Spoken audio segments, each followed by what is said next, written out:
Is America getting ready to quit the Iran war and not end up controlling the Strait of Hormuz?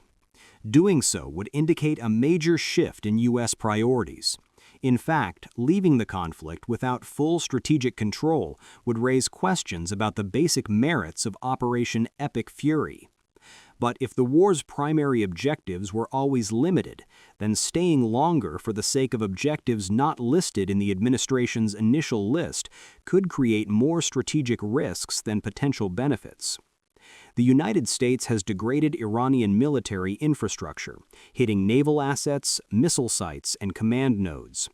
In tactical terms, the United States has already won by limiting Iran's ability to project power in conventional terms.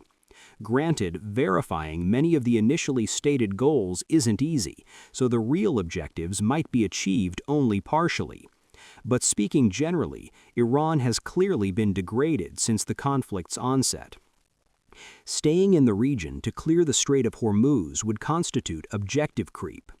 Operation Epic Fury was first billed as a limited, punitive campaign, but the war appears to be drifting toward open-ended enforcement missions. Examples include pressure to reopen Hormuz militarily, possibly seize Karg Island, and sustain a presence in the region. These are the same tendencies and tasks that led to open-ended conflicts in Iraq and Afghanistan. They are time-consuming, high-risk, and potentially indefinite. And the longer the United States stays in the region, the more the mission shifts from punishing Iran to managing Iran. Any ground presence, whether on Karg or elsewhere, would cross a major threshold, changing the conflict from a remote strike to a territorial commitment. When that happens, U.S. forces become fixed targets that Iran can attack with asymmetric means, imposing steady attrition. The result is that a limited deployment becomes politically and strategically costly.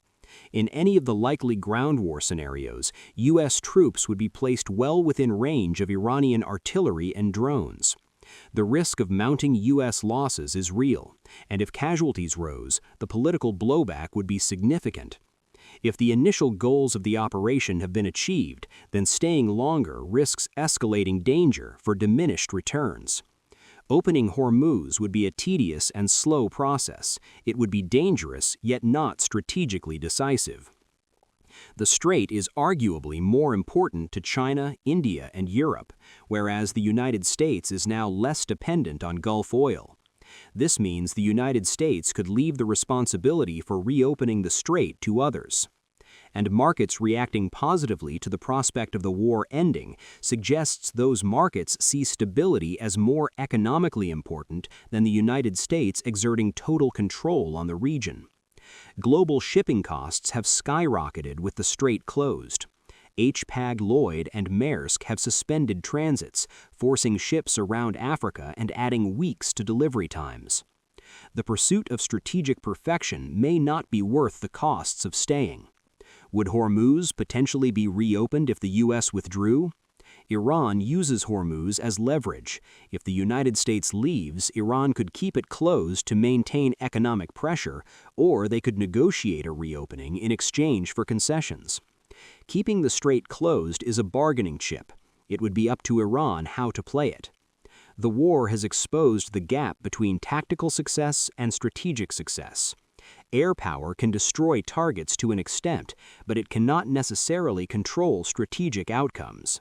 Epic Fury has demonstrated U.S. technical dominance, no question, but whether the campaign delivers durable strategic results remains to be seen. The United States could absolutely continue the campaign. The question, however, is whether it should. Ending the war without reopening Hormuz may look like leaving before the job is finished, but opening the strait wasn't in the initial job description. And staying longer risks turning a limited campaign into an open-ended commitment with no clear endpoint.